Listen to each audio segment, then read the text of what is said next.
Hi, everybody. This is Silvio Canto in Dallas, Texas on Friday, March 16th. Welcome to our video commentary. You know, I speak to a lot of friends, to a lot of people who listen to my podcast, some of you who are kind enough to comment on these videos, the people who read my articles over American Thinker and so on. And I'm beginning to hear a common message from a lot of people, and that is that they're very confused with what they see in the news every day, that there's almost like a contradiction in the information that you're seeing in the news. And I have a post about this coming out Saturday morning where, let's just look at some of the headlines today to make my point. On the negative side, all you hear is about chaos and personnel changes in the White House, and everything is falling apart. Everybody hates each other. It's a dysfunctional White House. That's one side of the story. And then there's another headline that says consumer confidence is at a 14-year high. Another headline that says food stamps have gone down significantly over the last 12 months.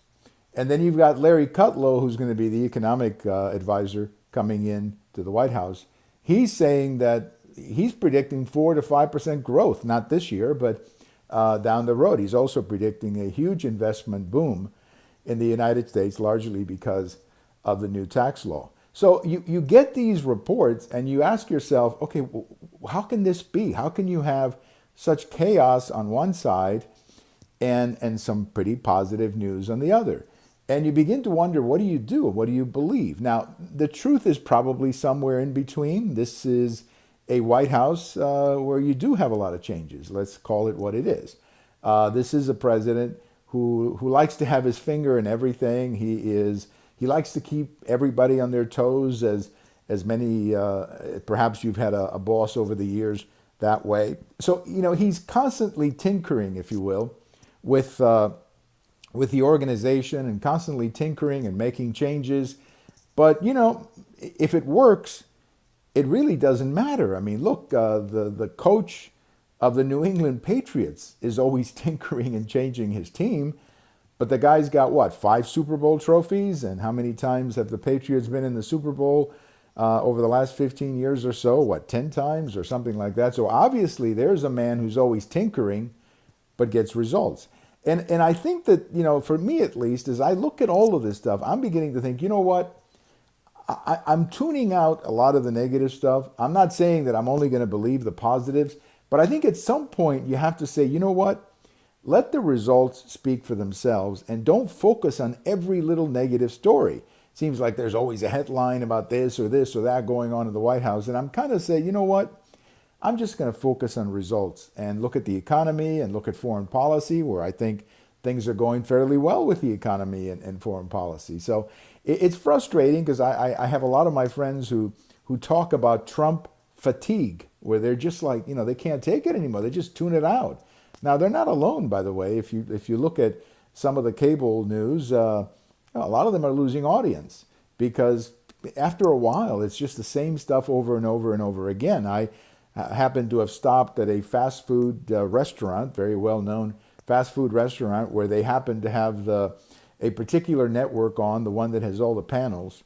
And, I sat there eating my lunch, and I kept looking at the screen, and I'm saying, do these people talk about anything other than everything that is negative about Trump? I mean, after a while, there wasn't anybody in the place watching it. So, I don't know what it all means, but there was nobody watching it. That much I can tell you, even at the airports where the same network seems to have a lot of televisions and so on.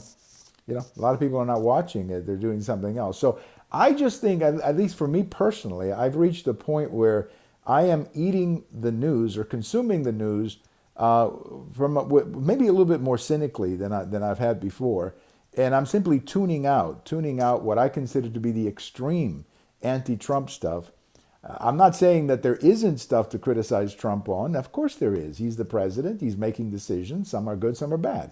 But some of the stuff that we're seeing, especially the dysfunctional White House and so on, I think a lot of that is over the top. And it's all based on leaks, by the way, which is another issue. But I just, I've reached the point myself where I've simply tuned out a lot of the news and found myself watching an exhibition baseball game, which is kind of fun to do this time of the year. But I just find myself being a lot more selective in what I watch. And, I'm not as tense all the time because of all the negativity that is being thrown at me. Well, have a great weekend, everybody. We have all of these videos over at my YouTube account.